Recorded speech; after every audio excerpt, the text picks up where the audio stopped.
like to introduce you to Jean, who is another successful candidate from Evenbrake, who's going to share with you her story. Hi, my name's Jean, as Jane said. I'm one of the very first successes that Jane had, actually securing my position in March within about 3 days of the site actually setting up.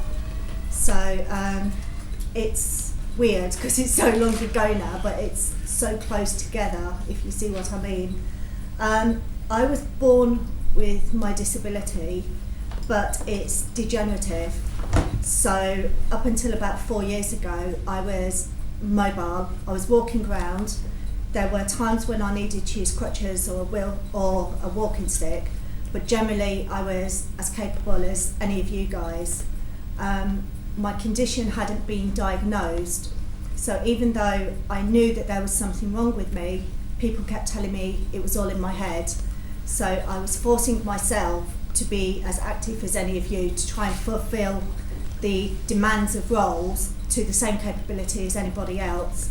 And I found that I was only able to work for a maximum of about 9 months before I burnt out and ended up in hospital.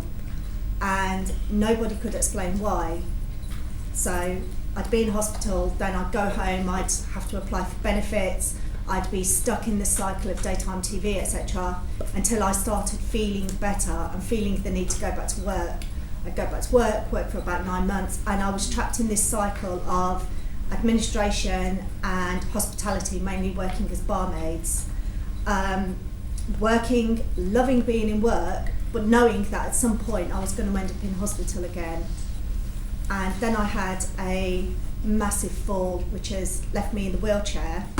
So I had reasonable GCSEs. I had 5 GCSEs, grade C. I had administration experience for around about 10 years at that point. So even though I had been working for the past year in hospitality, I started applying for administration roles. I sent off 40 emails in 4 months, 20 acknowledging the fact that I was in a wheelchair, and each response, if I actually got a response, was saying, unfortunately, our building's not accessible, we can't bring you in for an interview. 20 I sent off without the wheelchair actually acknowledged, and only one of them called me in for an interview when I'd explained that I needed wheelchair accessibility. And even then, their building wasn't wheelchair accessible. They had to interview me in a coffee shop down the road. So I took along all the information from Access to Work about the grants, etc. And after the interview, I heard nothing. So a month later, I emailed them to ask what had happened. And they said that even with the Access to Work grants, they couldn't see how they could modify the building and provide me with a PA to be able to do the job effectively. And so my disability made me unemployable. At this point I was devastated, and I thought my life was over. I was 27, I was being told I was never going to be able to work again. I was being told that basically because I couldn't walk, I was worthless.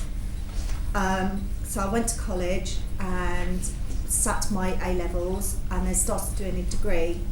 And talking to friends on Facebook, I heard about Jane's site, and as Ian said, I didn't hold out much hope, but I thought, well, it's worth a chance, so I'll have a look.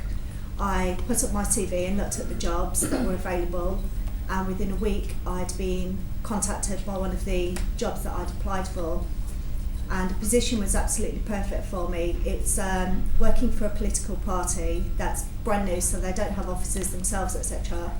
Everybody works from home. We have a virtual office, so everything is done over the internet and over Skype.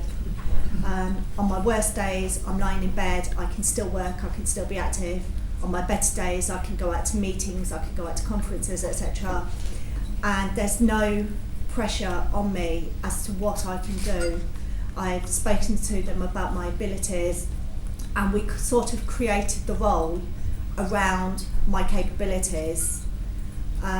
And it has given me my life back. My husband will say it's taken his away because he's my PA, so he has to go everywhere I need to go, because we still can't afford a PA to actually take me out and do things for me separately, which would be the ideal situation. But I feel useful. I feel like a member of society again, like I'm actually contributing something. And even though the company I work for can't pay me, so the position is voluntary, I feel like I'm actually earning the benefits that I need to be able to survive at the moment. So, thank you very much.